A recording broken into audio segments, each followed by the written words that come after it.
ဆိုတဲ့ဖွဲ့ရတယ်ဟိုမှာဒီလင်းထဲမှာရှိတဲ့ခုနဒီမျက်မြင်ဒုက္ခကြောင့်နားဆွမ်းနားဆိုတာဖွဲ့ဒီစပိန်စီးတဲ့ဖွဲ့ရတယ်ဒီလင်းထဲမှာပါလို့တို့အောက်ခြေ grassroots မှာဒီမှာဒီလူပံ့ပိုးတဲ့လုပ်ငန်းတွေလုပ်ပေးတဲ့ပုံစံတွေဖြစ်ပါတယ်သူရဲ့ဗမာပြည်တွေ့ကြုံဒီကိုယ်တိုင်ရှင်းပြပါ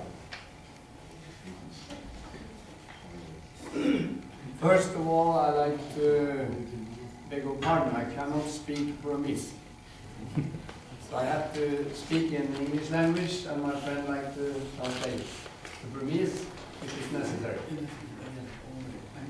Yeah, so you can do it. Okay. Because I've only been a little more than 1 week in Burma, so I cannot speak it. I like to have a deep feeling of humble meeting with you.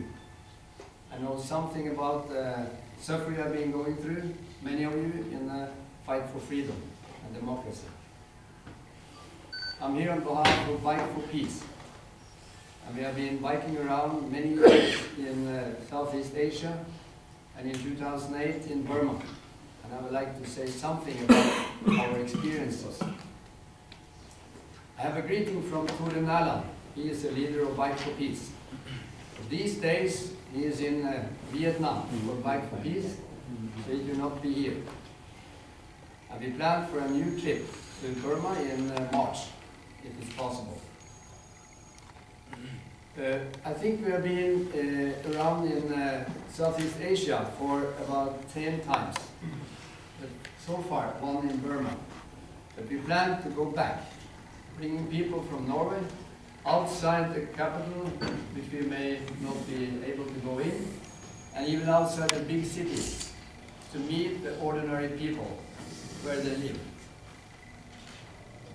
I'd like to start with a meeting up in Mandalay. We came there and visited a school for deaf children. And the reason was that I had one deaf and blind man with me. He lives outside Drammen, 50 kilometers from here. I've been biking on my bike for 2. And when we came into that school, all the children was gathered around Harald. Because they were thinking they have something in common, not the ability for hearing. And they like to touch him, and the only way he can speak with people is through his hands and the sign language, so they have to keep holding his hands. And it was a very emotional meeting with the teacher.